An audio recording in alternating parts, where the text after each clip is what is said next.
Welcome to India 360. ఉగ్రవాదం ఇది ప్రపంచాన్ని పీడిస్తున్న భయంకరమైన రక్కసి. దేవుడి సామ్రాజ్యం కోసం జరిపే పోరాటం పేరుతో ఇతర మతాలున్న దేశాలపై కొందరు రాక్షసంగా వ్యవహరిస్తున్నారు. వారి ఆగడాలకు తీవ్రంగా ధ్వంసమైన దేశాల్లో భారతదేశం ఒకటి.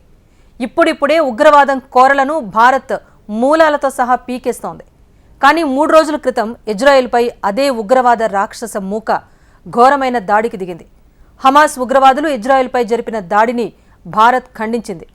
ఉగ్రవాద దాడులు తీవ్ర దిగ్భ్రాంతికి గురిచేశాయని ప్రధాని మోదీ ఆందోళన వ్యక్తం చేశారు. ఇజ్రాయెల్కు భారత్ అండగా ఉంటుందని హామీ ఇచ్చారు. అయితే హమాస్ దాడితో భారత్ స్పష్టమైన వైఖరిని తీసుకుంది.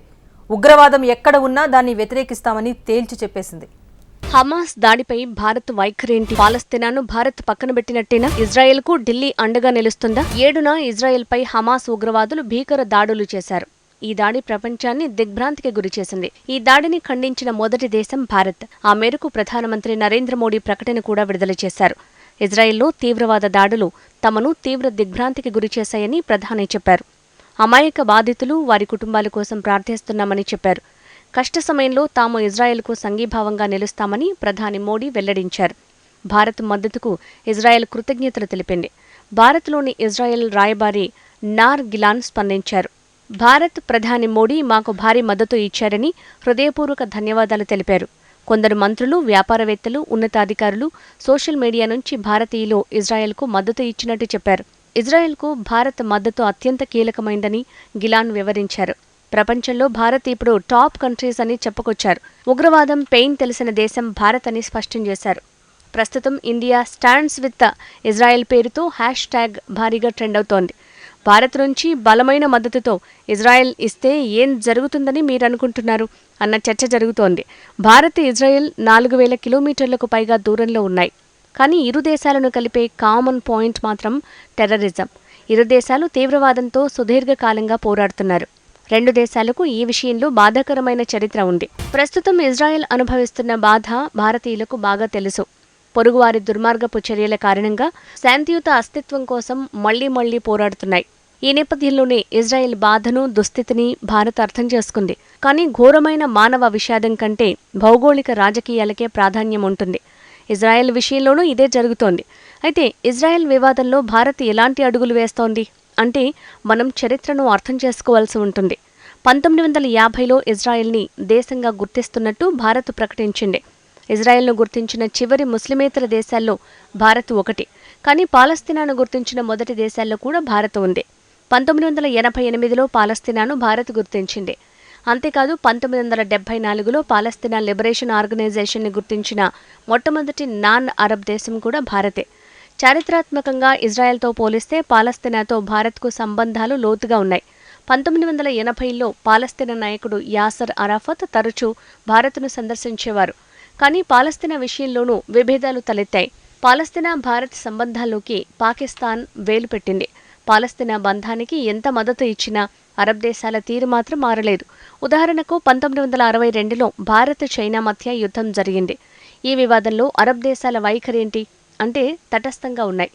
ఇది పరిస్థితిని మరింత దిగజార్చింది. 1965, 1971లో పాకిస్తాన్తో భారత్ యుద్ధానికి దిగింది. ఈ 2 యుద్ధాల్లో అరబ్ దేశాలు ఎవరికి మద్దతిచ్చాయో ఊహించండి. పాకిస్తాన్కు అరబ్ దేశాలు అండగా నిలిచాయి. భౌగోళిక రాజకీయాలు వన్ సైడ్ లవ్ స్టోరీకి మద్దతు ఇవ్వవు. అరబ్ కంట్రీస్ తీరును భారత్ గుర్తించింది. కానీ అదే యుద్ధాల సమయంలో ఇజ్రాయెల్ ఏం చేసిందో తెలుసా? 1962 యుద్ధంలో ఆయుధాలు, మందుగుండు సామాగ్రిని భారత్కు అందించి సాయం చేసింది. 1965లో జరిగిన పాకిస్తాన్ యుద్ధంలోనూ తన వంతు సాయాన్ని అందించింది. కానీ ఇరు దేశాల రిలేషన్స్ మాత్రం రహస్యంగానే ఉండిపోయాయి. 1990లో కీలకమైన మార్పులొచ్చాయి. ఆ సమయంలోనే కువైట్పై ఇరాక్ దాడి చేసింది. ఈ యుద్ధం విషయంలో ఇరాక్ అధ్యక్షుడు సద్దాం హుస్సేన్కు అండగా నిలిచిన కొద్దిమంది మిత్రుల్లో యాసర్ అరాఫత్ కూడా ఉన్నారు. అరాఫత్ తమ స్వార్థమే చూసుకున్నారు తప్ప భారత్ వంటి మిత్ర దేశాలను పట్టించుకోలేదు. ఇక 1990లో నిజానికి సోవియట్ యూనియన్ కుప్పకూలింది. పశ్చిమాసియాలోనూ మిత్ర దేశాల్లో మార్పులొచ్చాయి. కానీ భారత్ ఏ దేశానికి వంత పాడకూడదని నిర్ణయించుకుంది.